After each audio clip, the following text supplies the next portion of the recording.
Channel this is AB. ये video मैं specially इसलिए अपलोड कर रही हूँ क्योंकि जब हम न्यूज़ीलैंड आए एंड इमीडिएटली आके कुकिंग करनी पड़ी इस वाले स्टोव में, तो मेरे को काफ़ी प्रॉब्लम हुई, काफ़ी दिन तक प्रॉब्लम हुई। मेरी चपाती ठीक नहीं बनती थी। या तो जली होती थी या बिल्कुल कच्ची रह जाती थी, तो काफ़ी टाइम तक मुझे दिक्कत हुई। अब मेरी सिचुएशन काफ़ी बेटर है। My chapatis are better than how it was initially. तो मेरे को लगा ये मुझे एक वीडियो डालनी चाहिए इस टॉपिक पे, ताकि जब भी आप लोग में से कोई भी न्यूजीलैंड या और किसी कंट्री रिलोकेट करें और आपको इलेक्ट्रिक स्टोव पे खाना बनाना हो, तो may be these tips can help you. तो लेट्स स्टार्ट। ओके, तो पहले मैंने ये एक पैन है, काफ़ी अच्छा क्वालिटी का और काफ़ी हैवी है। ये मैं इंडिया से ही लेके आई थी।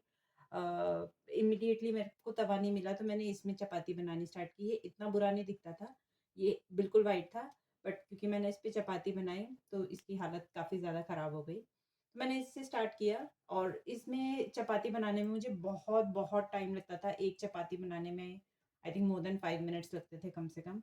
और मतलब अगर पूरे परिवार के लिए बनानी है तो बहुत ही बड़ा टास्क बन जाता था चपाती बनाना। तो मुझे पता था this is not the correct tawa and I need to look for a proper tawa. तब मैंने सर्च किया और फिर मैंने ये परचेज़ किया। ये मेरे को मिला, मैं आपको इसका बॉक्स दिखाती हूँ।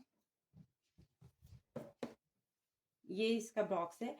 ये सेट ऑफ 3 पीसेस है। अब मेरे को इसका प्राइस याद नहीं आ रहा है। अगर आप इंटरेस्टेड है प्राइस जानने में, आप कमेंट सेक्शन में डाल दीजिएगा नोट, मैं बिल ढूँढ के इसका प्राइस बता दूँगी। 124 इस पे लिखा है, but I am sure it was not so much. तो ये सेट ऑफ 3 है। ये स्मॉल वाला मैं तड़के के लिए यूज़ करती हूँ। मिडल वाला भी कुछ गरम वगैरह करने के लिए, और ये सबसे बड़े वाला जो है ये मैं चपाती के लिए यूज़ करती हूँ।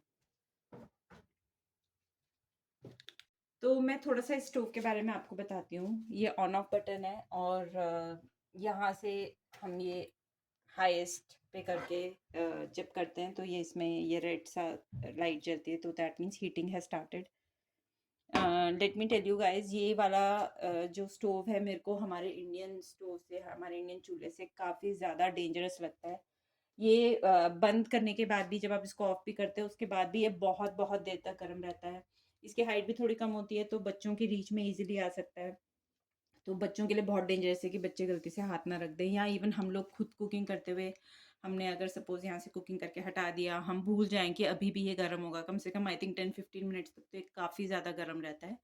तो इस चीज़ का इस स्टोव में स्पेसिफिकली बहुत ध्यान रखना है। We have to keep the kids away and we have to educate them कि वो लोग इसके पास ना आएँ। और जब हम भी खुद काम करें तो हम भी बहुत कॉशियस रहें। बंद करने के बाद भी ये बहुत देर तक गर्म रहता है। अब ये रोटी मैंने बेल ली है। मैं क्या करती हूँ जनरली कि मैं पहले इसको हाईएस्ट फ्लेम पे रखती हूँ, और जब थोड़ा तवा गर्म हो जाता है ये हाईएस्ट पे रखती हूँ, और जब गर्म हो जाता है तब रोटी बनाते वक्त मैं इसको थोड़ा लो के तरफ कर देती हूँ, मतलब नॉट कम्प्लीटली लो ऑल्सो, थोड़ा बीच में। क्योंकि मैंने ऑब्जर्व किया कि हाई में रखने से चपाती जल जाती है। तो जनरली मेरी ऑब्जर्वेशन ये है कि फर्स्ट चपाती तो अभी भी मेरी हार्ड ही बनती है, और सेकंड ऑनवर्ड्स थोड़ी ठीक बनती है।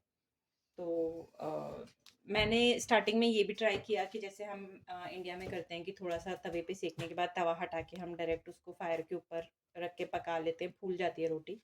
वो चीज़ मैंने इस पे भी ट्राई की, लेकिन वो यहाँ पे सक्सेसफुल नहीं हुई। वो रोटी एकदम से जल जाती है अगर हम ये तवा हटा के डायरेक्ट यहाँ पे रखें, या तो फिर वो चिपक जाती है। तो वो चीज़ यहाँ वर्क नहीं करेगी। तो फिर ये कपड़ा लेके इसके कॉर्नर्स को प्रेस करके ही रोटी सेकनी पड़ती है, क्योंकि इसमें कॉर्नर्स जो हैं कच्चे रह जाते हैं। और चाहे आपकी रोटी फूल भी गई हो, अच्छी फूल गई हो, उसके बाद भी आपको ये कॉर्नर्स का तो करना ही पड़ेगा, क्योंकि मैंने ऑब्जर्व किया कि कितनी भी अच्छी रोटी आपकी दिख रही हो तवे के ऊपर, पर उसके कॉर्नर्स पक्का कच्चे ही रह गए होते हैं। तो अब ये चीज़ करना बहुत ज़रूरी है कि ये चीज़ हमें ध्यान से भी देखना बहुत ज़रूरी है कि रोटी कहीं से भी कच्ची ना रह गई हो। इसके अलावा मैं एक और चीज़ आपको बताना चाहती थी कि स्टार्टिंग में मेरे को तो कोई इंडियन स्टोर्स का इतना नॉलेज नहीं था जब हम लोग यहाँ पे शिफ्ट हुए, तो इसलिए मैंने ये वाला तवा लिया। बट बाद में हमें पता चला कि यहाँ पे काफ़ी इंडियन स्टोर्स भी हैं जिनसे कि हम प्रॉपर तवा मिल जाता है।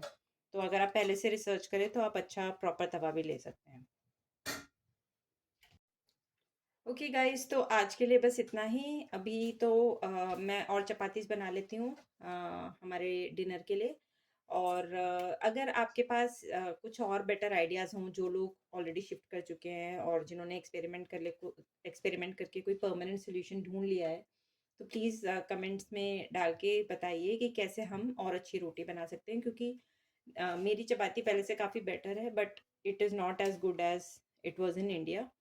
तो अगर उस लेवल की चपाती बनाने के लिए क्या करना चाहिए, अगर आपके पास कोई आइडियाज़ हैं तो बताइए, नहीं तो इसी में ही परफेक्शन लाने की कोशिश मैं कर रही हूँ। Thank you very much, bye.